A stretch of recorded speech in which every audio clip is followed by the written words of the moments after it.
Hello, नमस्कार प्यारे बच्चों। मैं Vijay Bansal, math lecturer, Jakhal block, district Fatehabad से, हरियाणा एजुकेशन डिपार्टमेंट। आज हम अपनी मैथ की क्लास के अंदर कुछ सीखेंगे। हाँ जी प्यारे बच्चों, आज हम शुरू करने जा रहे हैं हमारा क्लास 9th का हमारा जो 5th चैप्टर है, यूक्लिड ज्यामिति का परिचय। ठीक है, इसके बारे में हम शुरू करेंगे। इसके अंदर हम सबसे पहले अगर हम बात करेंगे, हम मुख्य जो अवधारणाएं और परिणाम इसके अंदर हम बात करेंगे। जैसे कहा गया बिंदु, ठीक है, रेखा, आपके पास तल या पृष्ठ हम जिसे कहते हैं, ठीक है, अभिगृत जो यूक्लिड की अवधारणाएं हैं और इसके जो परिमेय हैं, एलिमेंट्स हैं, प्राचीन भारत में अग्निकुंड या वेदियों के आकार हैं, यूक्लिड की 5वीं अवधारणा के समतुल्य रूपांतरण है, अभिगृतों के एक निकाय की संगतता है। इन सभी चीज़ों के बारे में आप ऑलरेडी पढ़ चुके हैं, ठीक है, और हम इनके बारे में थोड़ी थोड़ी सी बात करेंगे और फिर अपने इस वीडियो के अंदर हम इस चैप्टर 5 से जुड़े हुए MCQ क्वेश्चंस पर बात करेंगे। इसमें हम सबसे पहले हम प्राचीन भारत के बारे में बात करें। प्राचीन भारत के अंदर क्या चीज़ है? वैदिक काल की ज्यामिति का उद्गम वैदिक पूजा के लिए आवश्यक विभिन्न प्रकार की वेदियों और अग्निकुंडों के निर्माण से हुआ था। घरेलू धार्मिक कार्यों के लिए वर्गाकार और वृत्ताकार वेदियों का प्रयोग होता है, जबकि सार्वजनिक पूजा स्थलों के लिए आयतों, त्रिभुजों और समलंबों के समायोजन के आकार की वेदियों के प्रयोग की आवश्यकता होती है। आपने देखा होगा, अगर आपके घर में कोई भी हवन कुंड यज्ञ चल रहा है तो उसके अंदर जो प्राचीन जो वेदियां बनाई जाती हैं मीन्स पूजा करने के लिए, वो अलग अलग त्रिभुजें, आयत, वर्ग, ठीक है, समलंब इत्यादि आकार की बनाई जाती हैं। इसके बाद अगर हम बात करते हैं हमारे पास मिस्र, बेबीलोनिया और यूनान के बारे में, इसके अंदर हमें क्या कह रहे हैं? कहना मिस्र वासियों ने सरल क्षेत्रफलों को परिवृत करने और सरल रचनाएं करने के लिए अनेक प्रकार की ज्यामिति तकनीक और नियम विकसित किए। बेबीलोनिया के निवासियों और मिस्र वासियों ने ज्यामिति का प्रयोग अधिकांशतः व्यवहारिक उद्देश्यों के लिए किया और इसको एक क्रमबद्ध विज्ञान के रूप में विकसित करने के लिए बहुत काम किया। मीन्स इन्होंने किसी भी चीज़ के क्षेत्रफल पर बहुत ज़्यादा काम किया। यूनानियों की रुचि अपने द्वारा खोजे गए कथनों की निगमन तर्कन द्वारा सत्यता स्थापित करने में थी। सर्वप्रथम ज्ञात उत्पत्ति प्रदान करने का श्रेय एक यूनानी विगणितक थे जो थेल्स, ठीक है, उनको जाता है कि उन्होंने सबसे पहले इसके बारे में बताया। उसके बाद हम बात करते हैं यूक्लिड के एलिमेंट्स के बारे में। इसके जो यूक्लिड के एलिमेंट्स हैं वो क्या कहते हैं? लगभग 300 BC में मीन बिफोर क्राइस्ट, मीन्स लगभग हम यहाँ से अगर बात करते हैं तो लगभग 2300-2400 साल के आसपास, ठीक है, यूक्लिड ने उस समय तक ज्ञात गणित के क्षेत्र को के संपूर्ण ज्ञान को एकत्रित किया और उसे एलिमेंट्स नाम की अपनी प्रसिद्ध कृति के रूप में व्यवस्थित किया। मीन जितना भी तब तक खोज हो चुकी थी या कुछ जितना भी मैथमेटिक्स के बारे में इसके बारे में पढ़ाया जाता था, उन सभी को उन्होंने संग्रहित करके एक किताब लिखी जिसको उन्होंने नाम दिया एलिमेंट्स का। यूक्लिड ने कुछ गुणों को बिना सिद्ध किए सत्य मान लिया और ये सत्य मानने की कल्पनाएं वास्तव में स्पष्टतः सर्वव्यापी सत्य हैं। उन्होंने इस प्रकार से जो सत्य मानी गई उनको 2 कैटेगरी के अंदर डिवाइड किया। एक कहलाई अभिगृत और दूसरी कहलाई अभिधारणाएं, ठीक है। अब अगर हम इसके अंदर जैसे अभिगृत की अगर हम बात करते हैं, अभी 7 अभिगृत है हमारे पास, ठीक है। वे वस्तुएं जो एक ही वस्तु के बराबर हों परस्पर बराबर होती हैं। यदि बराबरों को बराबर में जोड़ा जाए तो पूर्ण भी बराबर होता है। इस प्रकार से 7 अभिगृत दी गई हैं, ठीक है। और ऐसे ही जो अभिधारणाओं की अगर हम बात करें, ठीक है, अभिधारणाएं हैं जो वो 5 दी गई हैं। अभिधारणाएं हैं जो वो ज्योमेट्रिक से और ये जनरल लाइफ से जोड़ी गई हैं अभिगृत, ठीक है। जैसे इसका पहला देखें, एक बिंदु से एक अन्य बिंदु तक एक सरल रेखा खींची जा सकती है, ठीक है। और उसके बाद अगर हम बात करें हमारे पास जैसे इसमें जो सबसे लास्ट इंपॉर्टेंट है 5वीं अभिधारणा हमारी, यदि एक सीधी रेखा 2 सीधी रेखाओं पर गिरकर अपने एक ही और 2 अंतःकोण इस प्रकार बनाए कि इन दोनों कोणों का योग मिलकर 2 समकोणों से कम हो तो वे दोनों सीधी रेखाएं अनिश्चित रूप से बढ़ाने पर उसी ओर मिलती हैं जिससे और यह योग 2 समकोणों से कम होता है। मीन्स 2 लाइन है आपके पास और एक आपके पास एक तिरक रेखा होगी, इन दोनों कोणों का योग या इन दोनों का, मीन्स 1 और 2 का या 3 और 4 का, जिस तरफ के भी कोणों का योग 180 डिग्री से कम होगा वो रेखाएं उस तरफ बढ़ाने पर ही आपस में कहीं मिलेंगी। और अगर जिस तरफ नहीं होगा आपके पास 180 से अधिक होगा, वो रेखाएं कभी भी जितनी मर्जी आगे बढ़ाई जाए वो कभी भी आपस में नहीं मिलेंगी, ठीक है। और अगर ये 180 के बराबर हो जाता है तो ये जो दोनों रेखाएं हैं वो आपस में क्या हो जाती हैं? समानांतर हो जाती हैं, ठीक है। अब इसी पर हम आगे देखते हैं हमारे पास देखिए अगर हम कि वर्तमान ज्यामिति के अंदर हमारे पास क्या कहा गया इसके अंदर, एक गणित निकाय पद्धति में अभिगृत अपरिभाषित शब्द निहित हैं। बिंदु, रेखा और तल को अपरिभाषित पदों के रूप में मान लिया गया है। अभिगृतों का कोई निकाय संगत या अविरोधी कहलाता है यदि इन अभिगृतों या इनमें से निगमित परिमेय में कोई भी विरोधाभास न हो। नेक्स्ट, दो दिए हुए बिंदुओं भिन्न बिंदुओं में से होकर एक अद्भुत रेखा खींची जाती है। दो भिन्न रेखाओं में से एक अधिक बिंदु भेनिष्ठ नहीं हो सकते हैं। प्लेफेयर अभिगृत यूक्लिड की 5वीं अभिधारणा का एक समतुल्य रूपांतरण है। ठीक है, और इसके बाद हम बहुविकल्पीय प्रश्नों के बारे में बात करते हैं, जिसके अंदर हमारे पास सबसे पहले हम 5-6 हमारे प्रतिदर्श प्रश्न मीन्स एग्जाम्पल्स देखेंगे। जैसे सबसे पहला एग्जाम्पल देखें, एग्जाम्पल नंबर अगर हम 1 के अंदर बात करते हैं जिसमें हमें क्या कह रहा है वो देखेंगे। ठीक है, फिर उसके बाद हम इसके अन्य एग्जाम्पल्स पर बात करेंगे। एग्जाम्पल नंबर 1 के अंदर कहना यूक्लिड की दूसरी अभिगृत कक्षा 9 की पाठ्य पुस्तक के में दिए हुए क्रम के अनुसार है। ठीक है, कि दूसरी अभिगृत कौन सी है, ऊपर हम ये बराबर पढ़ चुके हैं। आपको ये 7 अभिगृत और 5 अभिधारणाएं याद रहनी चाहिए। जो दो यदि बराबरों को बराबर में जोड़ा जाए तो वो पूर्ण बराबर होती है। इट मीन्स ऑप्शन बी बन जाता है आपका। नेक्स्ट सेकंड क्वेश्चन, ये सेकंड अभिधारणा देखते हैं, इसका प्रतिदर्श प्रश्न देखते हैं। यूक्लिड की 5वीं अभिधारणा क्या है, ऑप्शन डी बन जाता है आपके पास। आपको क्लियर है यहाँ से, यदि एक सीधी रेखा दो सीधी रेखाओं पर गिरकर अपने एक ही और दो अंत कोण इस प्रकार बनाए कि इन दोनों कोणों का योग मिलकर दो समकोणों से कम हो तो वह सीधी रेखाएं अनिश्चित रूप से बढ़ाने पर उसी ओर मिलती हैं जिस ओर योग दो समकोणों से कम होता है। ठीक है, और तीसरा प्रतिदर्श प्रश्न उसमें क्या कह रहे हैं, वे वस्तुएं जो एक ही वस्तु की दुगनी होती हैं। ठीक है, एक ही वस्तु की दो गुनी होती हैं तो वो क्या होंगी आपके पास, वो क्या होंगी आपस में, अगर एक ही वस्तु की दो गुनी होंगी तो आपस में क्या होंगी, बराबर होंगी। मीन्स ऑप्शन ए बन जाएगा आपके पास।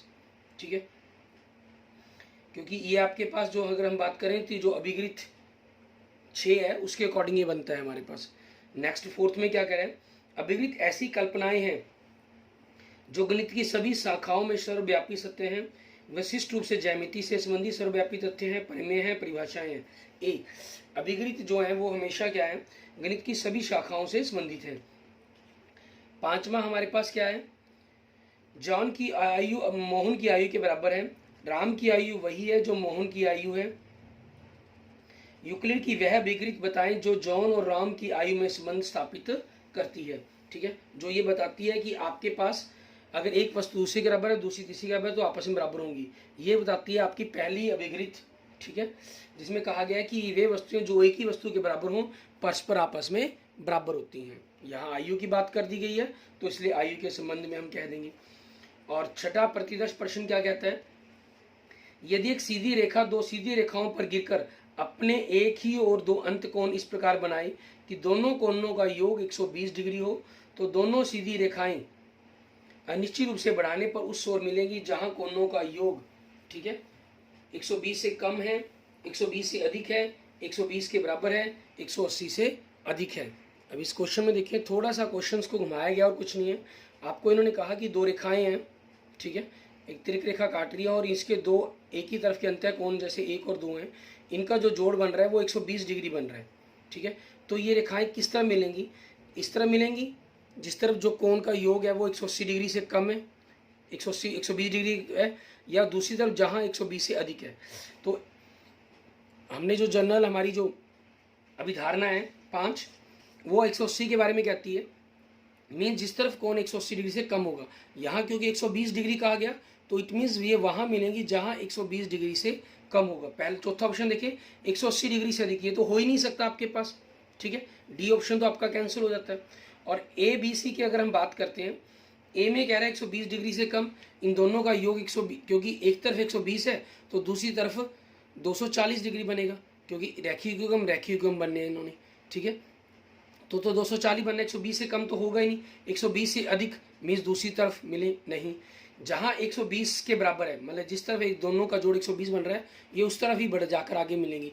क्यों? क्योंकि इन दोनों कोणों का योग 180 डिग्री से कम हो गया, उस कारण ये 120 के बराबर जाके कंसेप्ट मिलेगा।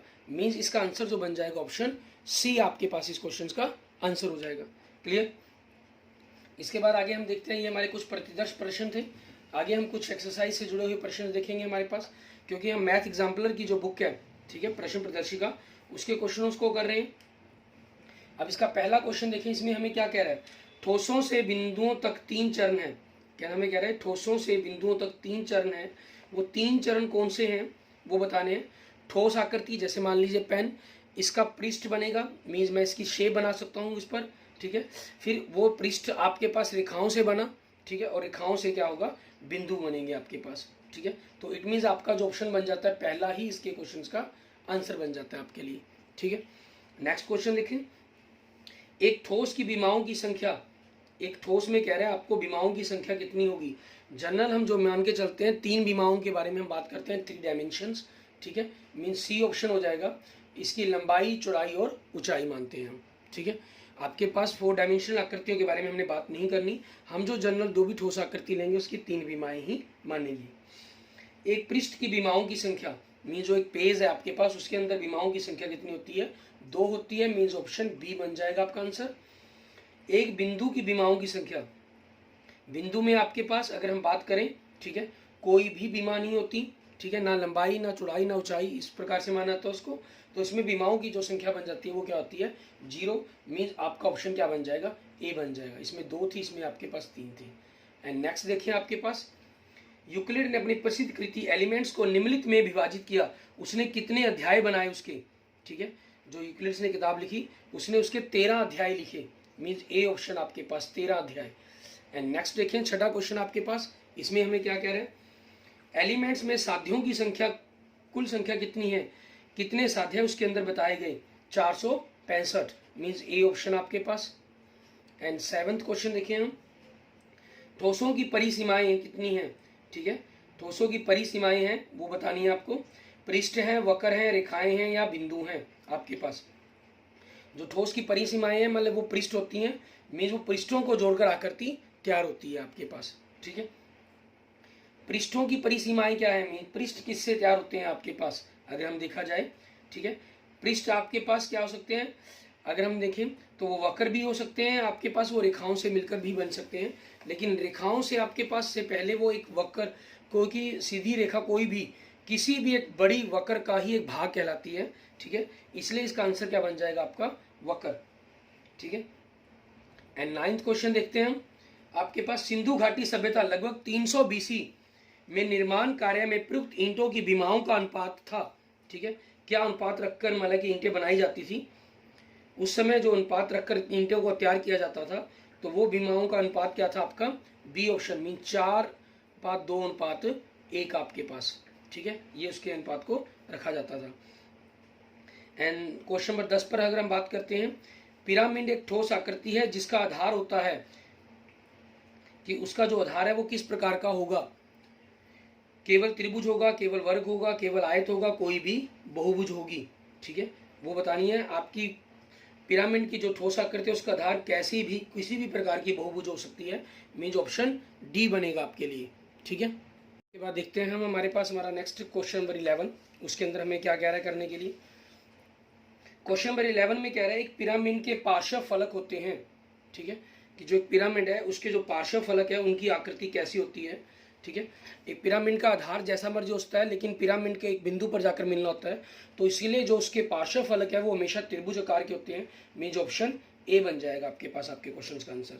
नेक्स्ट देखेंगे, क्वेश्चन नंबर 12 के अंदर हमें क्या कह रहा है, हमें कह रहा है कि हमें यह ज्ञात है कि यदि x + y = 10 हो तो x + y + z बराबर में 10 + z होगा। यूक्लिड की अभिवृत्ति जो इस कथन को स्पष्ट करती है निम्नलिखित है, मीन्स जिसके अंदर हमने एक भाग को जोड़ दिया तो दूसरी तरफ का जो भाग है वो भी आपस में बराबर रहा आपके पास, ठीक है, ऐसा कहा गया दूसरी अभिवृत्ति के अंदर आपके पास, क्योंकि दूसरी अभिवृत्ति में क्या कहा गया आपको, ठीक है, कि यदि बराबरों को बराबर में जोड़ा जाए तो पूर्ण भी बराबर होता है। x + y बराबर आपका 10 था तो दोनों तरफ z जोड़ा तब भी आपके पास वो बराबर रही, ठीक है। प्राचीन भारत में घरेलू पूजा कार्य करने में प्रयोग की जाने वाली वेदियों के आकार कैसे होते थे, जो प्राचीन वेदियां मतलब कि घरों के अंदर किया जाता था वो वर्ग और वृत्त के आकार के होते थे, ठीक है, घरों के लिए हमारे पास, ठीक है। अगर हमने बाहर की अगर हम बात करते हैं कि बाहर का किस प्रकार से रहता था, ठीक है, उनके अंदर वो अलग अलग प्रकार की कई मीन्स त्रिभुज हैं, आयतें, समलंब कई बनते थे, लेकिन घर के अंदर वर्ग और वृत्त ही बनाए जाते थे। मीन्स आपका ऑप्शन ए बन जाएगा। एंड नेक्स्ट देखेंगे क्वेश्चन नंबर 14। अथर्ववेद में दिए श्री यंत्र में एक दूसरे के साथ जुड़े अंतर्निहित समद्विबाहु त्रिभुजों की संख्या कितनी है? उसमें 9 समद्विबाहु त्रिभुजों को आपस में जोड़ा गया है, श्री यंत्र जो बना हुआ है अथर्ववेद के अंदर। यूनानियों ने निम्नलिखित पर बल दिया, आगमन तर्कन पर, निगमन तर्कन पर, ए और बी दोनों ज्यामिति के व्यवहारिक प्रयोग पर। उन्होंने निगमन तर्कन पर प्रयोग दिया। ठीक है। नेक्स्ट, प्राचीन भारत में आयतों, त्रिभुजों, समलंबों में से संयोजित आकार की वेदियां निम्नलिखित में से प्रयोग होती थी। सार्वजनिक पूजा स्थलों पर, घरेलू पूजा कार्य में, ए और बी दोनों के अंदर आपके पास, ए बी सी में से कोई नहीं। सार्वजनिक पूजा स्थलों पर, क्योंकि घरों के अंदर जो प्रयोग होते थे वो वर्ग और वृत्त प्रयोग होते थे। नेक्स्ट आपके पास क्वेश्चन नंबर 17 की अगर हम बात करते हैं, कहना यूक्लिड निम्नलिखित देश का वासी था। ठीक है, बेबीलोनिया का, मिस्र का, यूनान का या भारत का? जो यूक्लिड था वो यूनान का निवासी था। ठीक है, मीन्स सी आपके पास बन जाएगा। यूक्लिड यूनान का रहने वाला था। बेबीलोनिया, मिस्र, यूनान, इन भारत, इन सभी ने ज्योमेट्री के ऊपर काफी ज्यादा काम किया है। थेल्स निम्नलिखित देश का वासी था।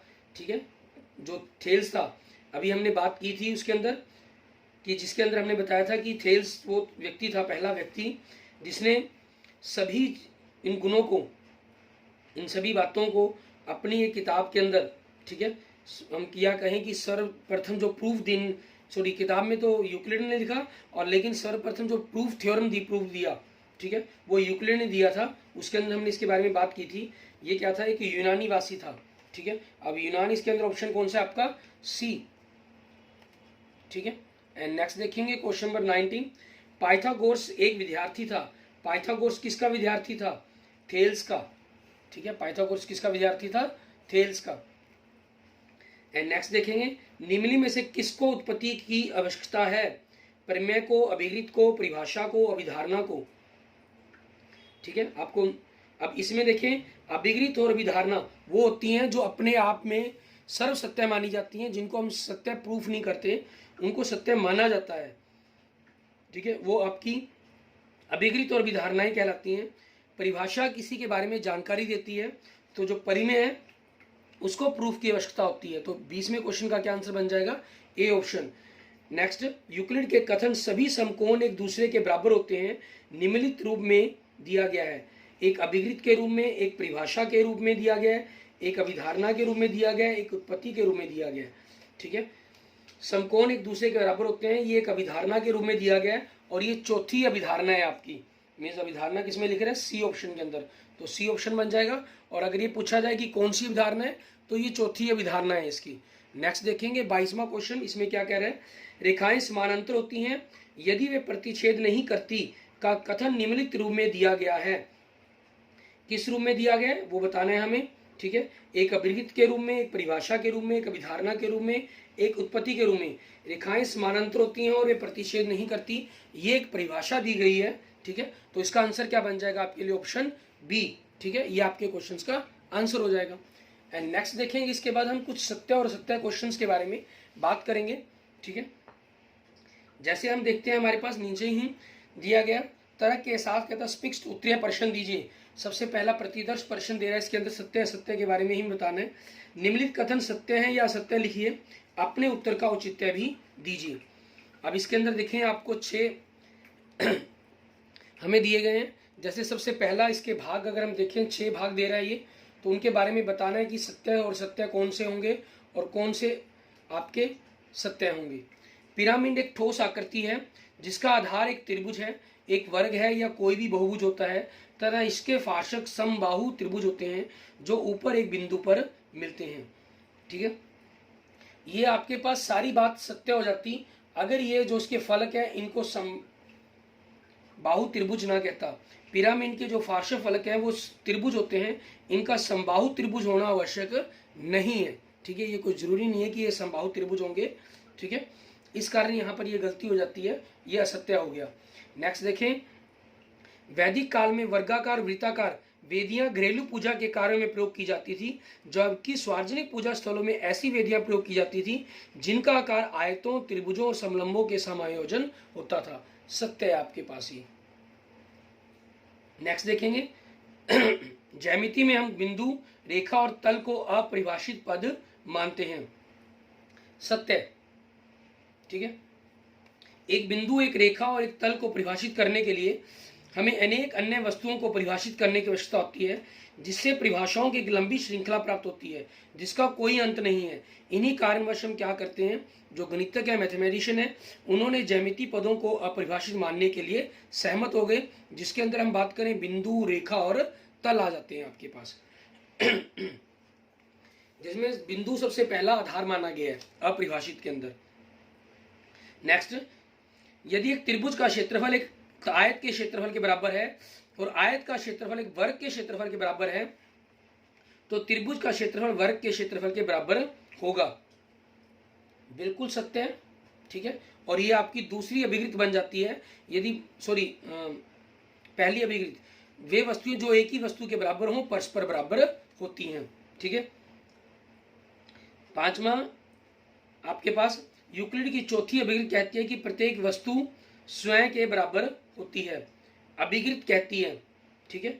अगर इन्होंने अभिधारणा लिखा होता तो ये गलत हो जाता, फिर असत्य था। अब ये सत्य है आपके पास, ठीक है, क्योंकि चौथी अभिवृत्ति यही कहती है वे वस्तुएं जो परस्पर संपाती हों आपस में बराबर होती हैं, ठीक है।